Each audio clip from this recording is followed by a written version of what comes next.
Кот Пантелеймон жил со своими хозяевами в деревне и много времени проводил на улице.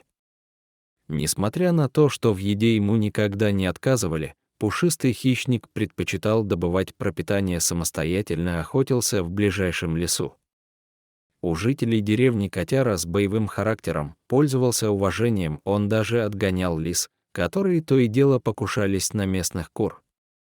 В очередной раз, отправившись за добычей, охотник пробирался сквозь сугробы.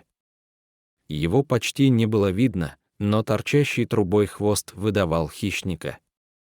В итоге мелкие птички, сидевшие на ветвях в ожидании солнышка, быстро разоблачили кота и разлетелись. Зайдя вглубь леса, кот увидел темный комок в снегу. Сначала подумал, что это его конкурент ворон не пережил суровую зиму. Но тот сидел на дереве, сверлил взглядом беззащитный комок и готовился к нападению. Пантелеймон быстро среагировал и отогнал пернатого, это оказалось проще простого. Спасенным комочком оказался лохматый щенок. Он радостно рванул навстречу Пантелеймону. Но охотнику было не до игр, он развернулся и гордо отправился по своим делам. Стоило ему сделать несколько шагов, как новый знакомый жалобно заскулил, будто говоря: «Не бросай меня тут одного, я не знаю, куда мне идти». Кот было хотел проигнорировать просьбу о помощи, но голос совести заглушить не удалось. «Ладно, сиди здесь», — промурчал Пантелеймон. «Сейчас я поймаю крота, а потом за тобой вернусь». Щенок послушно кивнул, ведь больше ему надеяться было ни на кого. То ли от холода, то ли от стресса малыш задремал. Проснулся малыш от прикосновения пушистой лапы. Пантелеймон окинул щенка взглядом, вид у него был действительно жалкий. «Хватит дрожать. А ну-ка пошевели лапами, теперь хвостом.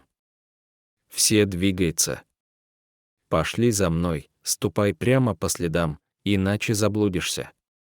Котяра уверенно шел по снегу, дорогу домой он хорошо знал.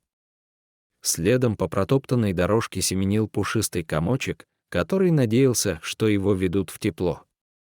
Вскоре они оказались в хлеву. Пантелеймон взглядом указал щенку на сено, мол, ложись, а я пойду за хозяйкой.